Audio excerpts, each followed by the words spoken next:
All right. So one of the things I had a question from a couple of you about using PackPack.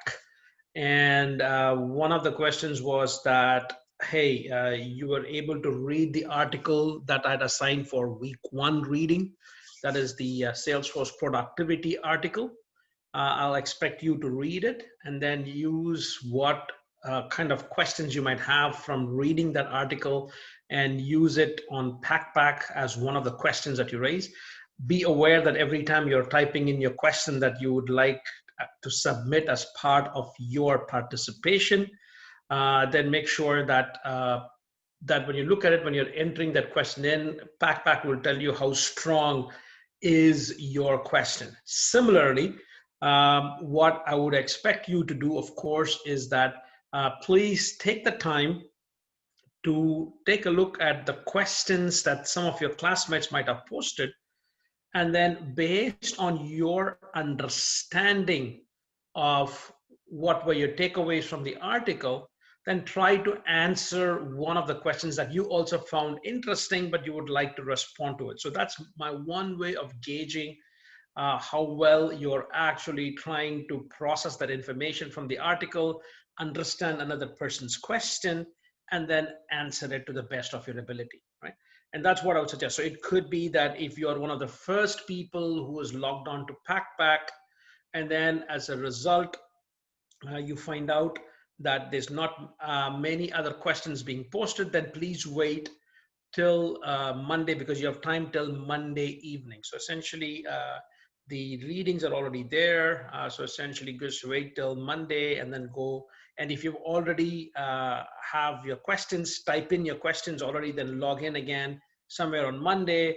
I'm sure that there will be one of your classmates who's actually post a question that you could respond to. And my idea is that every Tuesday, I'm going to have my graduate assistant go in and take a look at the top 5 questions posted by you. Top 5 is identified by PackPack as the one that has the most number of people who have liked it, or it has its own way, or it's got the highest score.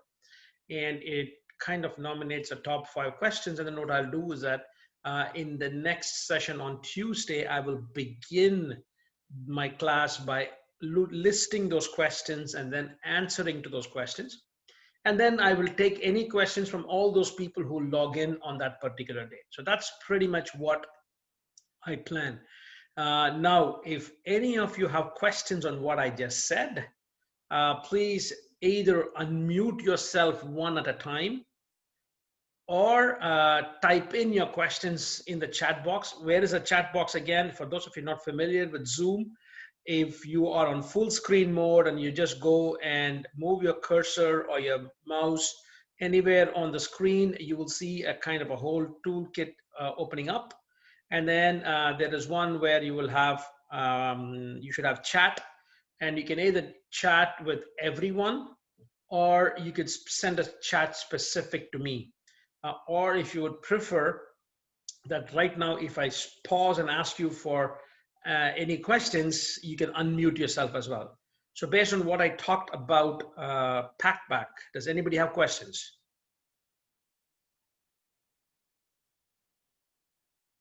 Okay, so if you do have questions, again, if you would rather not ask me the question, it's just not for this session, for every other session, just type in your questions in the chat box and I'll come back and answer those questions. If you do not want the others to see a question, you can send it as a private message to me on chat, and then without reading out your name, I'll just read out the question and then respond to it as well, right? So that is pretty much what I wanted to say in terms of housekeeping. Also, one more thing, I did get some emails about some of you on the class who have been affected by COVID, or hopefully how we should be dealing with those people who might have to quarantine or things like that. My request is just drop me a note and then let's work around it to make sure that you have an optimal learning experience as well, while you take care of yourself or your loved ones as well. So I am now going to do something. I'm going to start sharing my screen. And I am today, because it's the first session that we're going to have on the content regarding sales strategy, I want to begin not directly jumping into sales, but doing and talking about something which in my opinion, is the foundation of everything that we do in marketing and sales. So I've titled the first session, Customer-Centric Marketing and Sales. And it's much more of a session where I want to gauge what is your current state of knowledge on marketing, customer centricity. These are all buzzwords that you might have either come across, not marketing, but customer centricity. And essentially, I want to try and pick your brains on what you know about customer centricity. So what I want to try and discuss today in today's class, however long it takes, is begin by asking yourself, how would you define marketing and where does sales fit into it? If I were to say customer centricity, what did it mean to you? Again, I'm just reading this out and then we'll go back and answer each of these questions. What role do salespeople play in a customer-centric sales organization?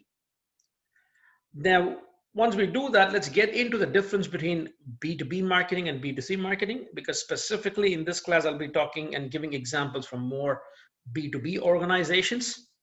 And then the last part, which in my opinion is essential, which is the basis of any sales class that I teach, or people who have been in my class before will see certain things come back that I absolutely want to make sure that everybody gets their head wrapped around it as well. All right? Let me begin with the first one. How would you define marketing? So let's go ahead with asking some of you guys to unmute yourself and maybe say, what is marketing? So I'm just going to begin with Bryce. If you're there, if you can unmute yourself and tell me what, in your opinion, is marketing all about? Marketing, I would define it as making people aware of your product or your services, showing them the use of your product and services and why it can benefit them. Right. So I'm saying that marketing is about making, again, who do I make them aware? I make my customers aware of my products and services. And what else did you say, Bryce? Just making them aware of the product and services and how it benefits them or could benefit them. Good. So essentially, so you want to talk about products and services. You want to talk about how it benefits them. But the key thing you said was you have to have a product or service. You have to make them aware, which is I need to start communicating with them, right? Yes. You need to communicate because making them aware is communicating with them. Great. Is there anything else that we should be trying to do? So we talk about benefits, right? But does the customer get the benefits for free, or do they have to do something that they have to do to get those benefits? Yeah, they have to pay you or compensate you in some way. Fantastic. So which means that I have to set the price, correct? Correct. So I have to start talking about it. So first of all, I need to start talking about, hey, customers. I need to know who my customers are. So by now, if you're in marketing, you might have heard the term segmentation, right? I need to understand that my customers usually go into segments, right? And each segment is going to have its own set of needs. So my job from marketing perspective is identify these segments. Once I identify them, identify the needs of the segment. Then, of course, once I know the needs, then I have to make sure that I provide them with the right kind of products and services. But of course, when I sell my products and services, and you guys must have had a class in sales before, automatically then, in order for me to convince my customers, I have to start focusing on what benefits is the customer going to get. Again, a benefit. This is something that you all must know by now, is if the customer has a need, you link the need of the customer to the features Features are characteristics of what Bryce said your product and your service can provide. And the needs, this is from the viewpoint of the customer. The features are you. What can my products do? That will provide a benefit that a customer is looking for. And that is the basis of any kind of sales class that you must have had. If you're in sales, we do not talk about features as a way of convincing our customers. We talk about features to link it to the needs of the customers and then tell the customer how they're going to benefit from it, right? And later on in this semester, when I'll talk more about value propositions, right, I will talk to you about how we need to differentiate between features and benefits. What kind of benefits are B2B customers going to be looking for? And as a salesperson, that's what I need to do. Now, in most organizations, marketing is increasingly becoming more relevant in helping segment the markets, even doing need identification at a very high level so that they can feed it to the sales organization so that the salespeople can go talk about benefits to the customer, right? Now, if you try and take a look at the traditional marketing variables, you would have heard the term product, price, communication is what you will know it as promotion. Anybody else? What else am I missing?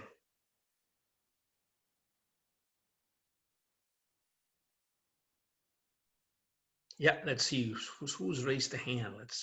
This is brilliant. I like the fact that you guys are, wait, man. Wait, let me see. This is the problem with this. So somebody had, yeah. Yes, so Max, absolutely. So what is missing, of course, is the other P of marketing. That is your place. I could have done this. So what is missing, of course, is your place. Is your place. Right? So we have the 4 P's of marketing. So essentially you use this to get the benefits. So essentially we have the place. Right? So this is marketing and I have the benefits. And then of course, when I talk about benefits and the price that the customer has to pay, anybody know what this equation is? So benefits over price is what is referred to as something that the customer gets. Anybody?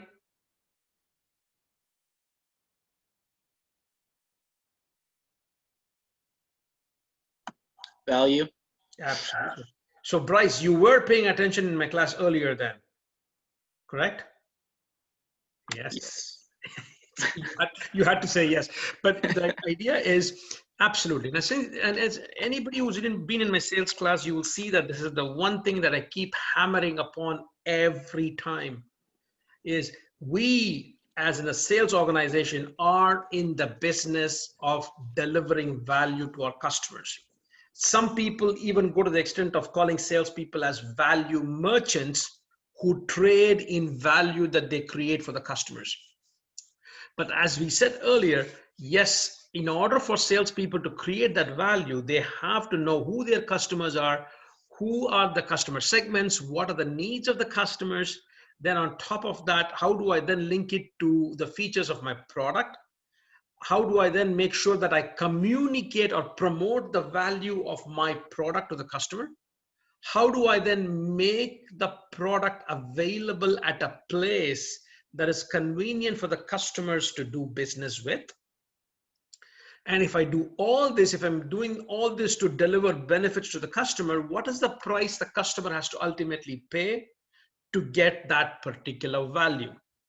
Now, if I were to ask, where does sales fit into all this, right? And I'm just going to do this so that I'm going to ask one of you to participate. I'm going to stop sharing. And let's go with Ruth. Ruth Murcia, if you're online, you can just unmute yourself and answer the question.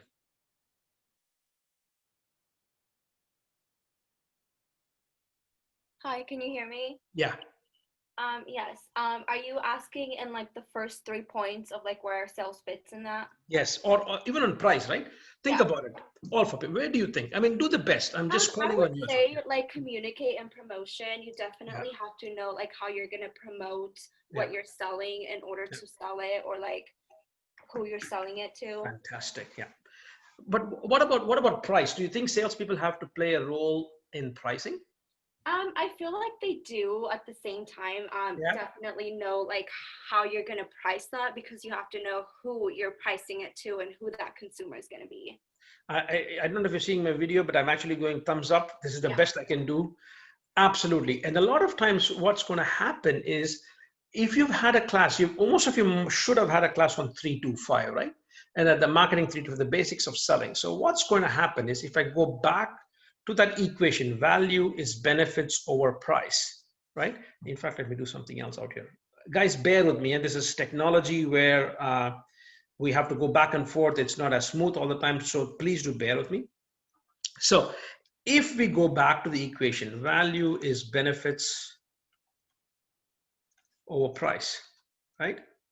Now, over price. Oh, there you go. And Ruth, what Ruth said was, well, a lot of times is I have to communicate the value of price. And a lot of times what you actually have to do is that if I were a customer, most of the time when I am a customer, when I'm asking myself, is the price I am paying justified by the benefits that I'm more likely to get, so that this is what is going to drive value for me.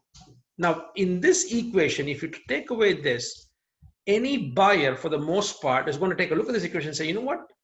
The easiest way for me to get value and get most out of it is to try to drive down the price of what the customer, of what the salesperson is trying to sell me.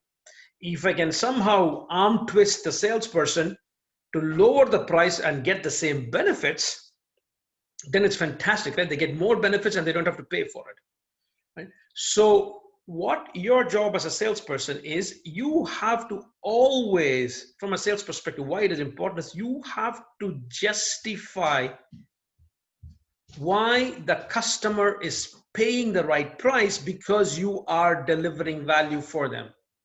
So you have to justify the price. And this is such a critical role for salespeople that it cannot be underestimated. So Ruth, fantastic job of answering that. But again, unmute yourself, Ruth, in the spirit of answering the question. So you made it right. You said it's place, it's communicate. Oh, you didn't talk about place. You talk about it's about communication or promotion. It's about price. How would you make the connection to place and salespeople? I know I'm putting you on a spot, Ruth, but once you answer these questions, Oh, I'm sorry. Can you ask it again? How would you connect the 4 P's of marketing? So you connected salespeople to promotion, that is a communication. Yeah. You connected salespeople to the price. How would you connect salespeople to the place component? I feel like, are you asking, is that like the place of like where you're selling that? How do you make it available to the customers, right? It really just depends to like where you live too. You have to know like where's the right place to market that product, because if you're marketing something, it wouldn't really make sense. Like technology, it wouldn't really make sense if you market it to a place where there's not really like a lot of technology available, or like, does that make sense? I think what you're trying to say is that the place is what you will refer to in this class eventually is, how do I make, one of the things we didn't talk about, which I'm sure if I'd given you more time, you would have talked about, is the purpose of all this is to make sure that the product reaches the customer, right? Yeah. And place is where you usually talk about in terms of channels. How do I make my products available to the customer at a place that drives convenience? So salespeople can play a very important role here by saying, hey, in a B2B context, it's a salesperson who visits the customer and then tries to sell the product so that the customer can then place the order with the salesperson.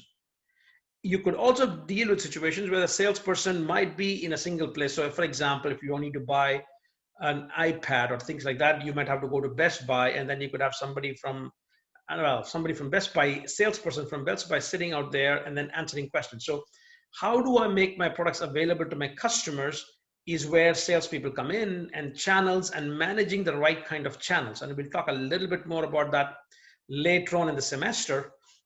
The idea is that salespeople play a very important role in what we will call G2M. G2M stands for go to market. You'll also hear the term route to market. So you'll hear a lot of them, but the key thing, as you said, Ruth pointed out, it's absolutely right. So salespeople play a role in everything. Any sales strategy, that is what this class is about, cannot be taught without truly understanding where salespeople help marketing create value, right? Salespeople can help by selling the right kind of products and linking it to the benefits. Salespeople can communicate the benefits of the product by means of promotion and how they talk to the customers. Salespeople will justify the price that the customer gets in terms of the value that they're getting.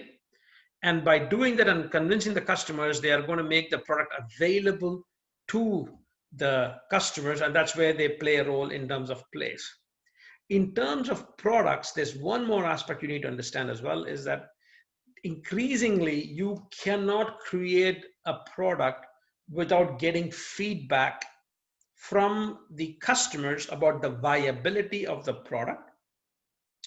Or if you're creating a product that is so new that even the market does not know what to make of it, you will need your salespeople to provide some sort of an estimate saying, hey, if we launch this product, this is maybe the amount of business that we can possibly do. So salespeople play a very important role in either bringing the needs of the customers into marketing so that marketing can create the right kind of products and solutions to meet the needs of the customers.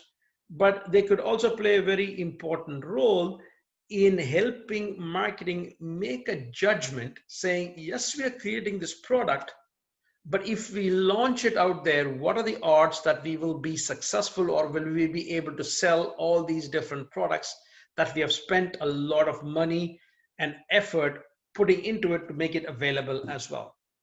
So again, the role of marketing is to create value for the customer by looking at the 4 P's of marketing: product, price, place, promotion.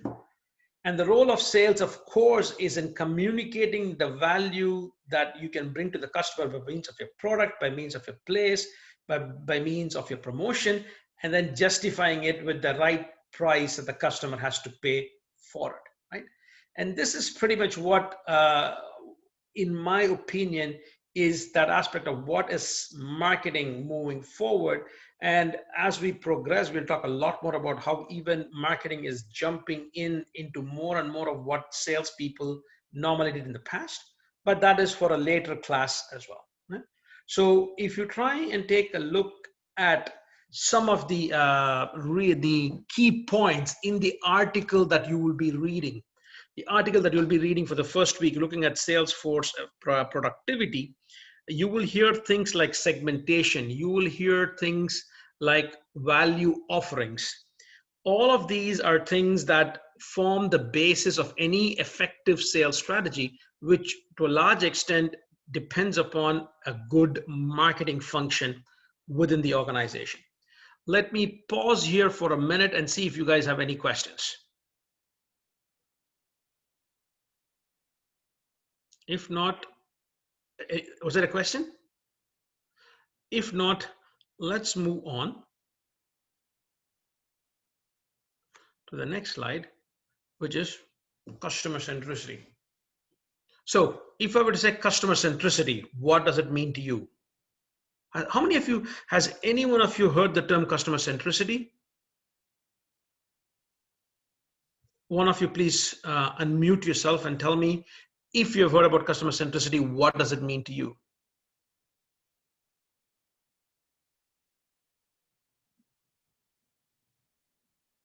Anybody?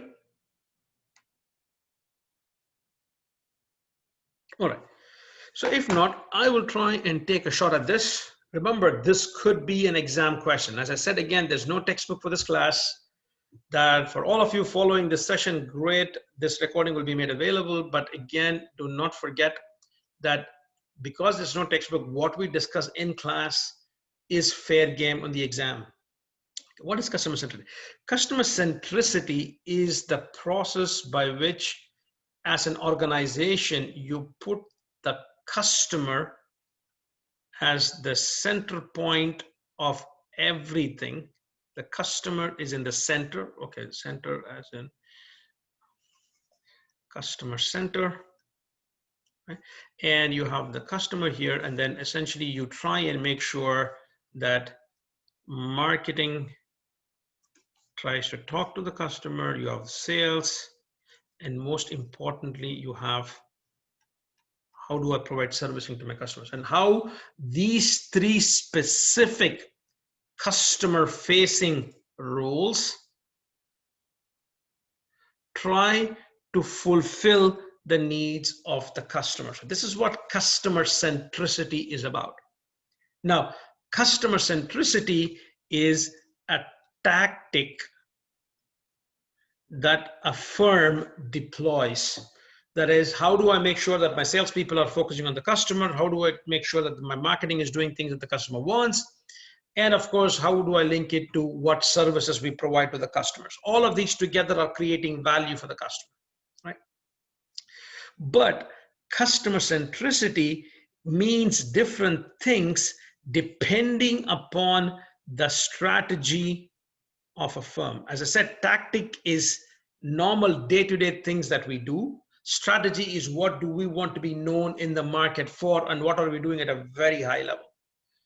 What you will see, and this could be a possible exam question, is from the viewpoint of strategy, you will see that companies usually have three kinds of strategies that they follow. They don't follow this all at once. They pick one of the three strategies that I'm going to mention right now.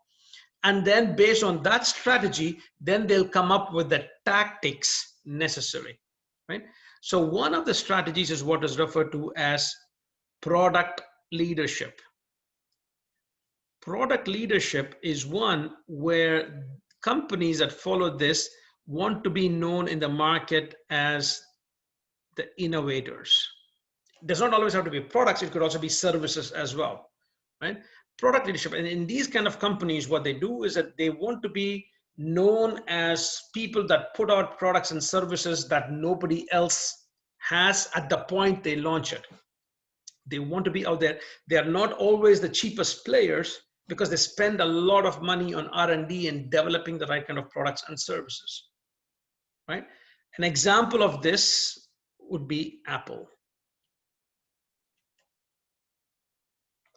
Now, the opposite of product leadership is what we refer to as operational excellence.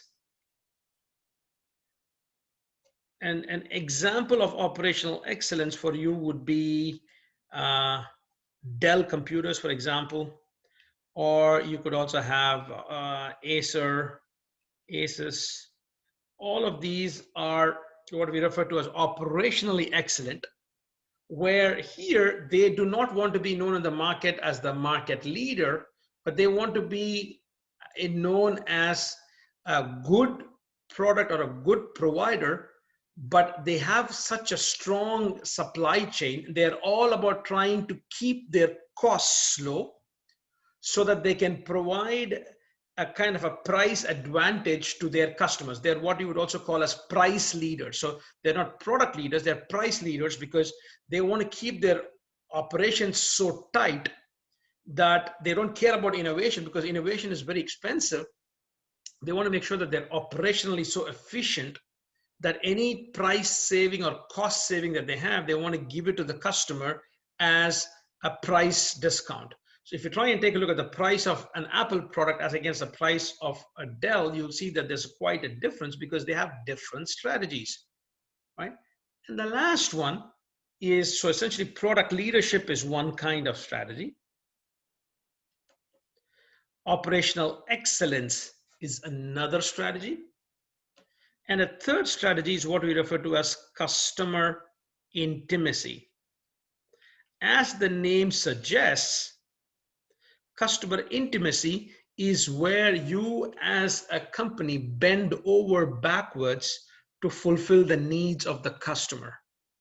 And again, just like in product leadership, customer intimacy is not meant as a cheap supplier to the customer. If you do everything that the customer is needing, you are actually looking at ways of keeping a customer satisfied, and the customer has to pay for it. Typically, companies like HP. Now, if you notice, I'm giving you all computer examples here.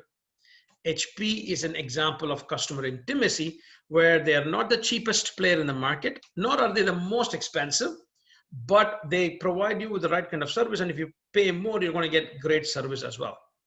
Now, what you need to understand is these are strategies that a company takes. This is what we want to be known in the market for. Now, what you need to understand is when I say customer centricity is a tactic, I am saying that my company can follow whatever strategy that they want. They can choose product leadership. They can choose operational excellence. I can be customer intimacy. I can be an Apple. I can be Dell, or I can be HP. But irrespective of whatever I am, I should not forget that I am catering to an audience, to a customer base that has brought into what we stand for. But that customer base is looking for something specific. So I have to fulfill the needs that customer has. So customer centered, I can be a product leader, but I also have to be customer centric, which is I have to create a product that fulfills the need that the customer either has at that point, or the customer might not even realize that they have a need. Now, all of you are young here, so you have no idea maybe when the first iPod came out.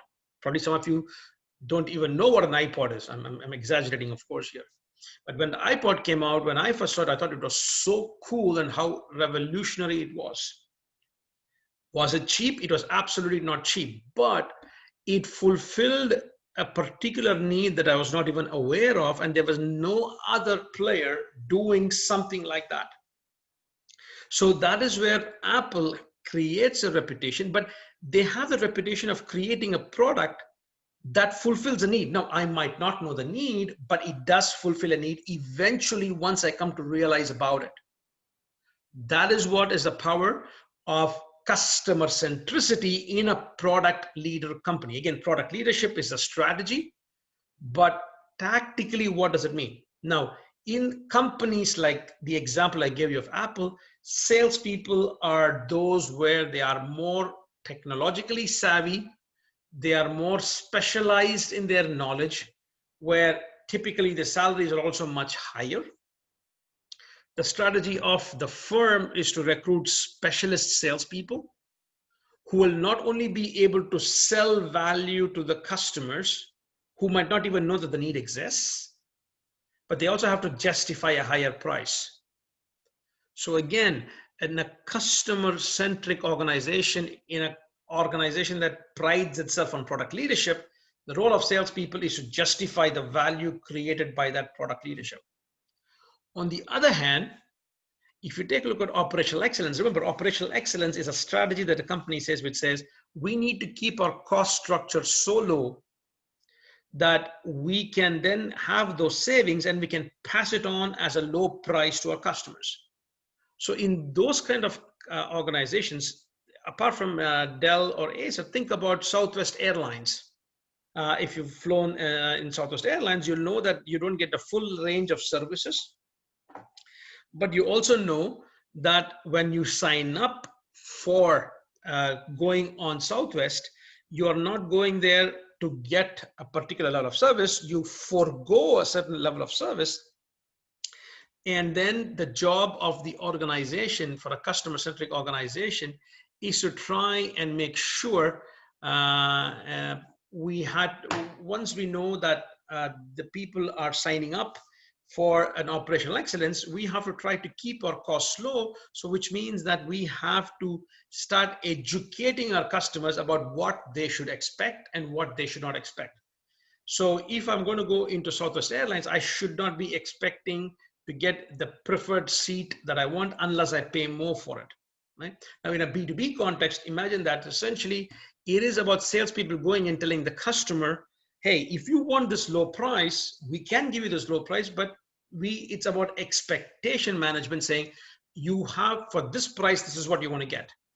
And that's what customer centricity is in an operational excellence, where you can tell the customer, I know, dear customer, that you value low price. I will give you a low price, but you have to forego certain expectations in order for you to get that low price. Again, the job of a salesperson here is to educate the customer on what they should be willing to pay for and what they should be willing to give up.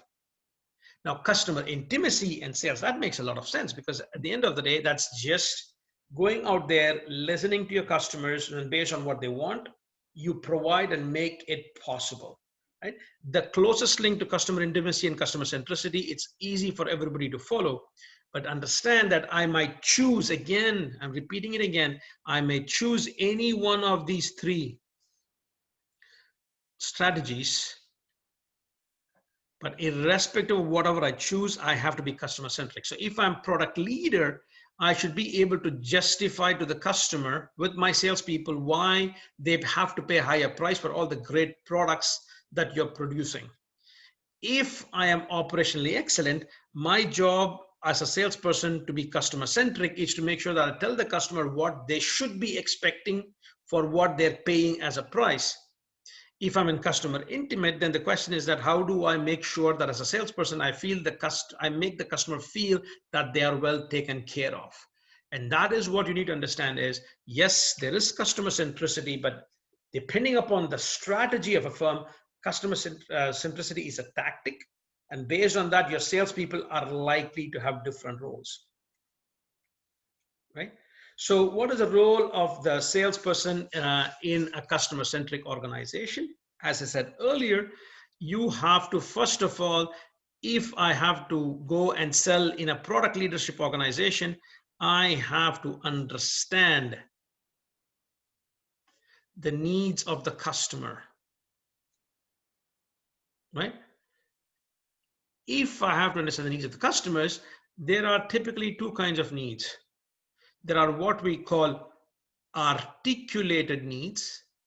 These are needs that the customers will tell you what they're looking for.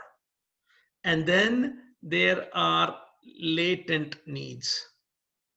These are needs that the customer might not even know exists. So what is the role? My job as a salesperson is to try and identify both the latent needs and the needs that the customer has. The more you can identify the latent needs, the more you're going to provide an aha moment for the customer, justifying a higher price. Once I understand the needs, what is the next thing is that if the needs of the customers do not match what you're offering is what you're providing to the customers, or if the needs of the customer will not meet the price range of what you want to charge, then the role of salespeople in this kind of situation is what we refer to as expectation management. You need to manage the expectations of the customer, where you need to tell the customer, hey, if you want a lower price, you should be willing to give up part of your offering. You should be willing to make some sacrifices to your needs. So again, it is about managing the right kind of expectations. That again is the job of the salesperson in a customer-centric organization. Another job that a salesperson has to do in a customer-centric organization is, if I understand the needs of the customers, then I have to work together with my marketing team to come up with the right kind of offering again. Or if I find a lot of latent needs of the customers, the latent needs are needs that the customer might not know exists, that could give rise to more innovations, right? So these are the roles of the salespeople to a large extent in customer-centric organization. And this is extremely critical, because I will stress on customer centricity a lot, because this is what drives what you will be expecting your salespeople. And depending upon the kind of organization, as we progress, your strategy is going to change. And this is the foundations of the building blocks of all this, right? And then, of course, we go into what is the difference between B2B marketing and B2C marketing. Here, I think it's pretty obvious. When initially we were talking about the needs of the customers, of course, if you've taken a class in 3-5, we know that in a B2B situation, it is just not one person making a decision. It's the complete DMU, which stands for the decision-making unit. And the decision-making unit could consist of users, supervisors, buyers. You can do the reading out here. But what you need to understand, and those of you who might have been in my sales technology class, there is now research that says that in a B2B situation, there are close to 6.8 people involved in a customer's decision-making unit. So if you thought that the job of a salesperson was difficult because your customers are being difficult, now try not just dealing with one individual, but trying to deal with 6.8 individuals in the customer's organization. 6.8 people means more needs. And of course, the complexity of the sales becomes much higher. So which means that B2B, especially in B2B markets, especially in B2B sales, there is going to be more team-based approach towards selling rather than an individual salesperson being able to sell. And then I mean team-based approach, it is just not more salespeople, it's salespeople plus marketing, plus service, plus technical, plus production. All these people have to work together to fulfill the needs of the customer's decision-making unit. Okay? Which then automatically means that if there are more number of people involved, then your sales cycle times become longer. What is cycle time? The amount of time it takes for you from when you approach a prospect, that is a customer who's not purchased from you, all the way till when you close the deal. That is what we refer to as sales cycle times. Your sales cycle times become longer. What is the problem in many B2B situations? When sales cycle times are longer, it becomes a lot more difficult to forecast. Forecast is to say how much can I sell and by when will I sell. If I cannot forecast correctly, I will not be able to produce the right amount of products. If my sales cycle times are longer, I have to spend a lot of time and effort convincing the customer, and the longer it takes for the customer to accept to buy, you still have to continue paying the salesperson his or her salary. So which means that your sales costs go up, right? Again, B2B marketing is where the sales costs are likely higher than in B2C marketing. But of course, you may put in a lot of effort and you could be rewarded with a bigger order size. So you don't have to go back again and again. You have to go visit the customer 10 times, but once the order comes in, it could be a huge order, right? But as I said earlier, the more I understand the needs of a customer in business to business, if there are 6.8, there is going to be no standardization. For the most part, every offer has to be much more customized And again, that makes it more expensive again. So essentially, these are the main differences between B2B marketing and B2C marketing. And in this class, we'll be talking a lot more about B2B marketing and sales, which are dominated by a decision-making unit that is increasingly becoming more big and complex, resulting in longer sales cycle times. Of course, when you typically get the orders are much bigger. And of course, no two orders look the same. There is a lot of customization involved in every sales activity and process. And so I want to take you through to the last 3 slides of this first class. Is, as I said earlier, the job of salespeople is to take a look at how do I create value for my customer. The next slide, I will tell you what it is, but we already talked about it. Value for the customer, what the customer gets out of this is, we said, is benefits over price, right? Benefits is typically linked to the needs of the customer. And I'll keep telling this a lot in this class. The needs of the customers linked to the features of your products and services leads to benefits. I am creating value for the customer. Now, what you need to understand from a sales perspective is the following. Yes, I need to understand the needs of the customers. I need to be creating benefits, and the customer has to pay a price for this. That's great. But don't forget that the company that pays your salary should also be making a profit, because if they're not making a profit, it does not make sense for them to be paying you, for them to be even selling out there. So the question I have to ask myself is, while I am creating value for my customers as a salesperson, I should not forget that I have to take the value of the customer and offer it to my organization. So what do I mean value of the customer? Let us say a customer who has this value equation, you do a fantastic job of delivering it. So what you're going to have is a customer who's going to be more satisfied. The more satisfied the customer is, the more loyal they're going to be. The more loyal they are, the more they're likely to buy.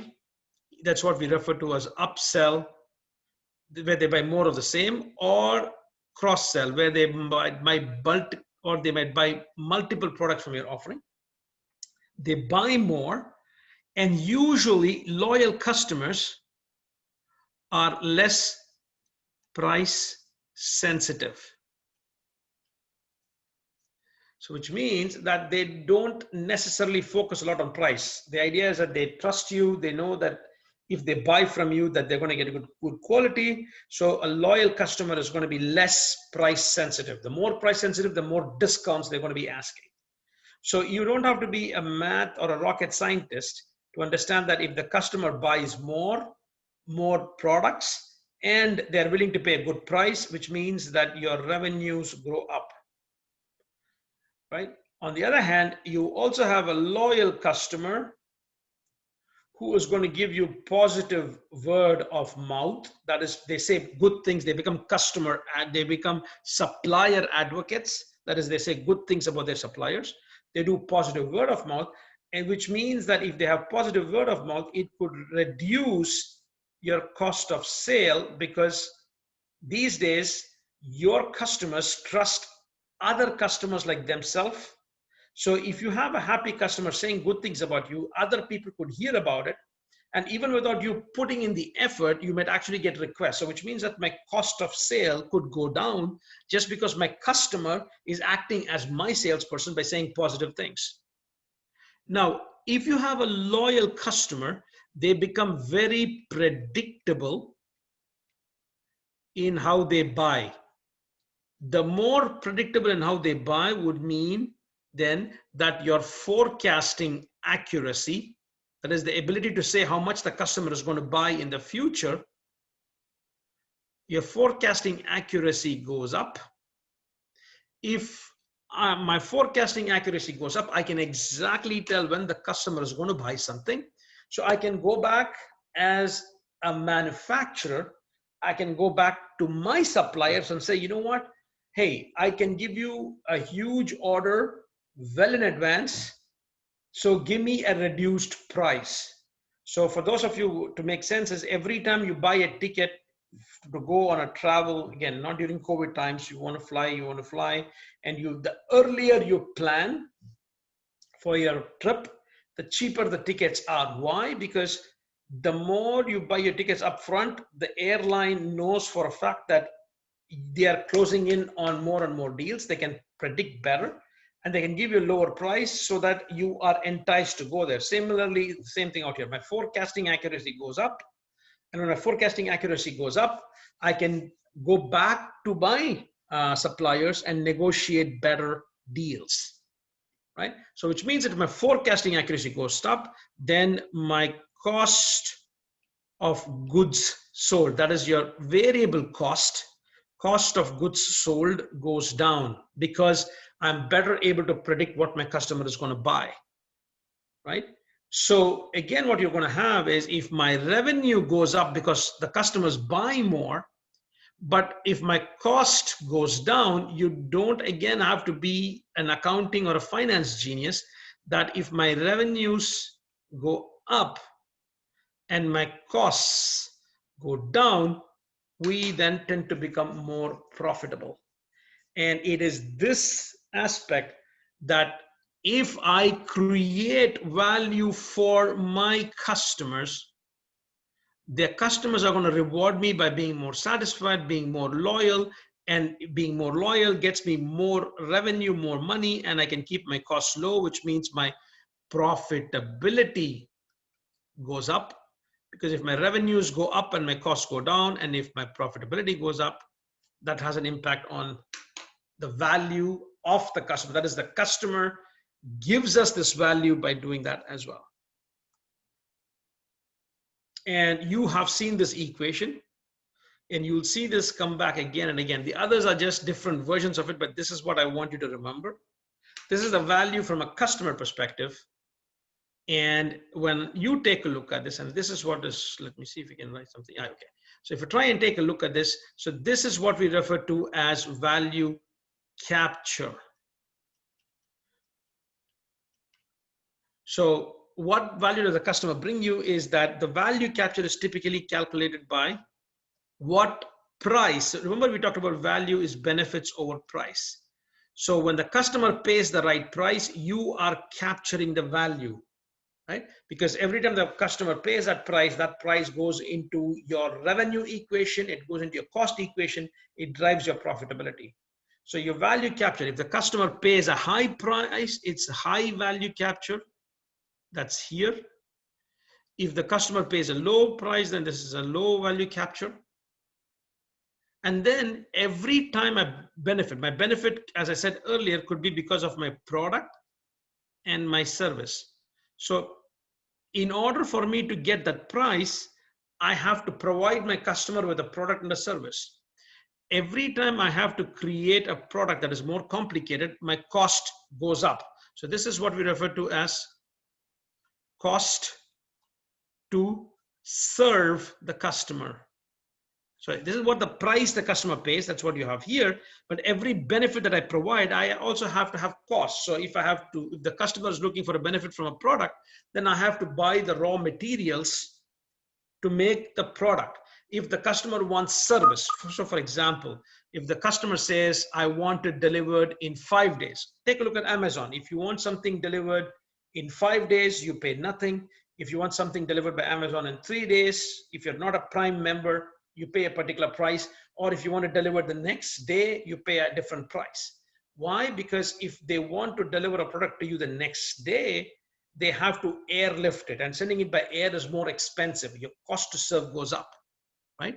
And that is what you have here. So if you have low cost to serve, and this is high cost to serve, that is, the more benefits you provide, the higher the cost to serve.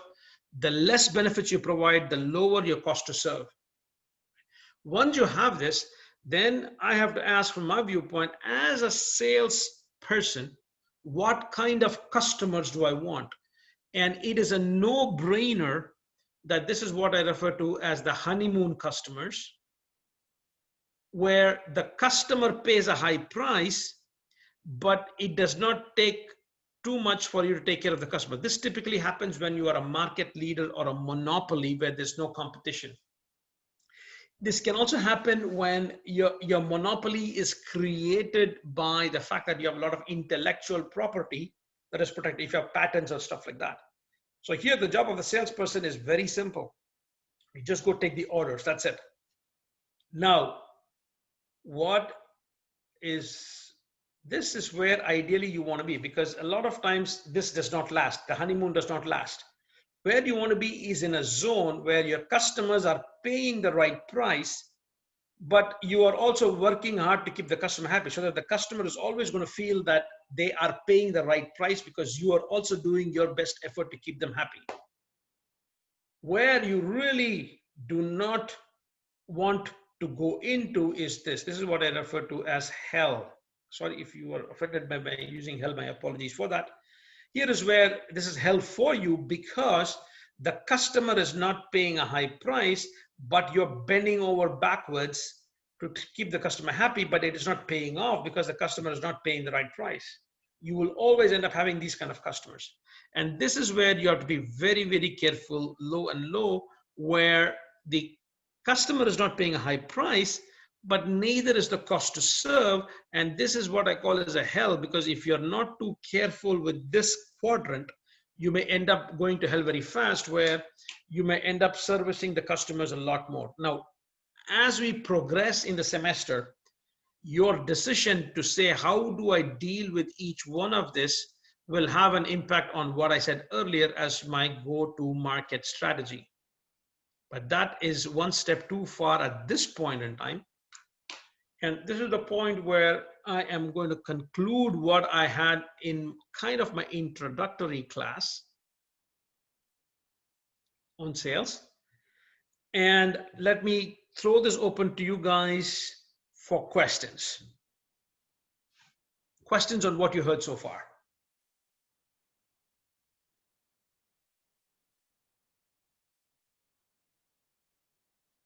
All right.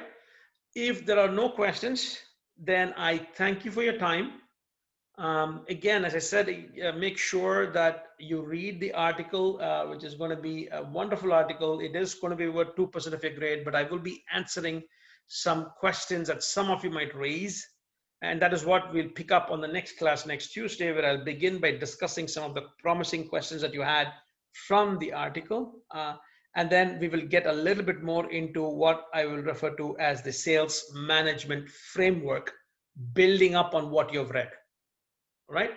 Hopefully in the next hour or maybe later today, I will post the link to this recording as well. So I will stay around for 5-10 minutes more. If you have questions, do that. But if not, have a wonderful rest of the afternoon.